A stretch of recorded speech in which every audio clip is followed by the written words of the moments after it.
Hujan yang mengguyur desa Datemukus, Besakih, Karangasem Rabu 10 November memicu terjadinya longsor.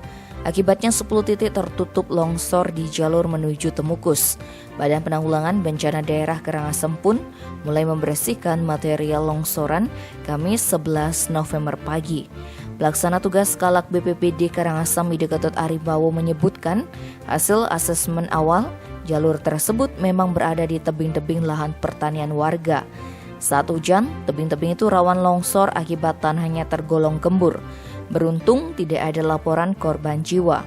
Proses pembersihan material dilakukan sejak Kamis pagi, melibatkan sejumlah personel dan dibantu warga setempat.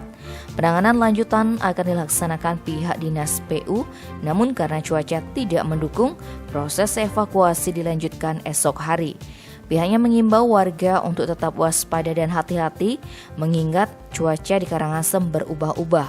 Warga diminta sementara menjauhi tebing serta pohon ketika hujan turun. Tim Bali Express melaporkan.